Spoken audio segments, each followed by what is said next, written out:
How's it going? This is Latane with the Allied Title and Escrow, another edition of Boring Title. Today, welcome to the most boring title edition of all time. Today we have my friend Andrew Reamer, owner of Remax Distinctive. Owns a variety of different companies from data analytics to manufacturing, retail distribution. We like to mix it up here and try to make title not boring, so we brought in Andrew to ask some crazy questions. Awesome. Take a seat, my friend. Good to see you. Thanks for that. How you doing, buddy? Good, man. You brought a ukulele. Yeah. Why wouldn't you? Said boring title. Thanks for coming today. You bet. So a couple of things. Andrew's background, he owns a few different companies. So good. Absolutely, that's a very good nitro. Highly recommend it. If you guys don't know, come to Allied. We have That coffee is. cold brew coffee on tap. It's very aggressive. Just want to point out. Ta-da! So first of all, a couple things. Number one, you own Remax Distinctive. I do. Beautiful, great company. I think you have close to 60 agents. 70, why wouldn't you?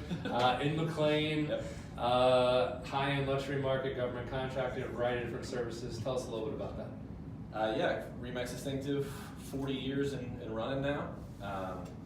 Let's see, as I said, our different business verticals are the luxury market, the investment market, REO and short sales, which I think we'll talk a little bit about today, government servicing, relocation, the full gamut, as well as property management. Before you got into that, you were in the music career. I was. I believe, 9:30 Club? but 9:30 Club, Saturday nights. I've actually seen you there. Yep. There were people who were screaming your name constantly. I got a little jealous. That was great. Those are the best. How'd you get from music to real estate? Let's see. A guy one time told me I should get a career in real estate, and I said, "Great, what's that?" I was 21 years old, and I went to college for something completely different. But he seemed like a smart guy, an honest guy, so I Googled real estate back in 2004, and the rest is history. Love it. So one thing that's really interesting about your career is you dealt with foreclosures and defaults on a national level. That's right. Yep. Is it true that when the market crash occurred in 2008, you were representing 1/4 of the country's FHA portfolio? That is true. How the hell do you do that? Tell us a little bit about that and how that came about. All right. Well, 2000, it didn't happen until 2010. Okay. But it was when we actually sold everything. But when the market was crashing 2007, 8, 9, we kind of batted cleanup. So we were doing subcontracting work actually back then for the FDIC and for housing and urban development.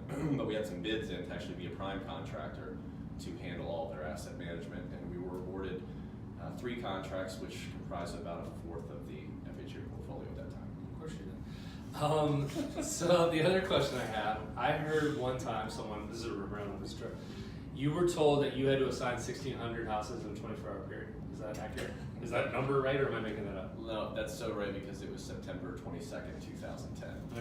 And I was standing in field office in How did you do that? Frisco. Technology. Yeah. Yeah, we had a nice system that we had built, and we had thought at the time we were 29 years old. So, but we had built the best system we could, and suddenly we had this Excel spreadsheet of 1,600 properties that came our way. We loaded up to the system, and fingers crossed. Yeah. And I remember refreshing my phone. 30 seconds later, half of them were already gone, and about within a minute or two later, the rest of them were all signed. Granted, we had about I want to say about 175 realtors in about 16 states that were helping, be the boots on the ground getting that done. Amazing. It was a good day. So the other thing is, we want crazy stories if we're entitled, right? Or unboring stories. So give me some unboring stories that occurred in that industry. I'm sure with defaults and foreclosures, you saw some crazy stuff over your time. Yeah, but I probably need to change the happy tune to maybe a more sad tune. It was foreclosures, so it was tough times.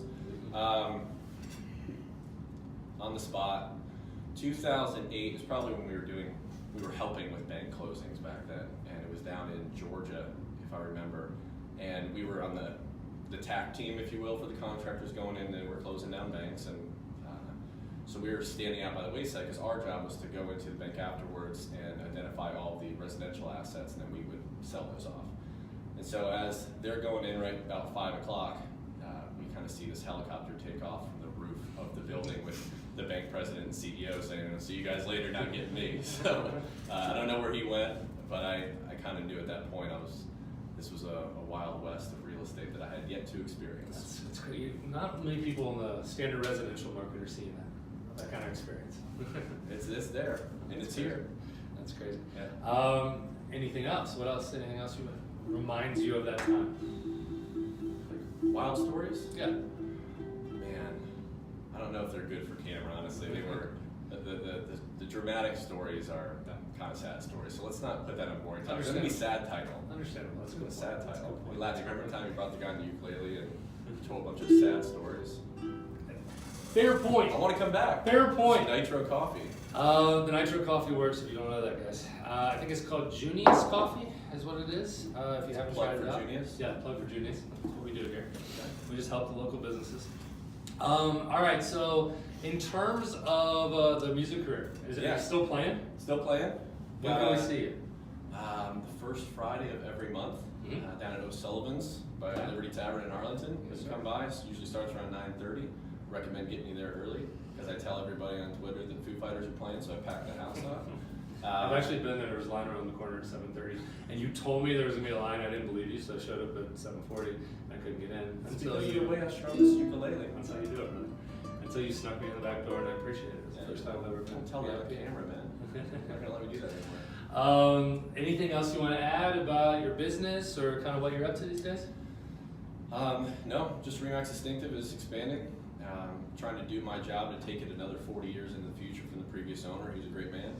And Remax Distinctive focuses on mostly the luxury market, high-end homes, new homes, relocation. Of course, I'm going to try to bring back my government services and foreclosure background. We sell an immense amount of those as well. So we've got a lot of great agents, property management division, and look us up, www.remaxdistinctive.com.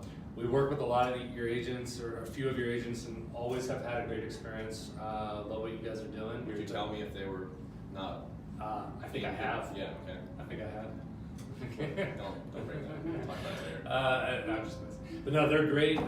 You're at the forefront of technology. You guys are doing things differently. Really appreciate your time. Thanks for coming in today. Hopefully we can have you back in the future. You got it. Thanks for having me. Thanks, buddy. Goodbye.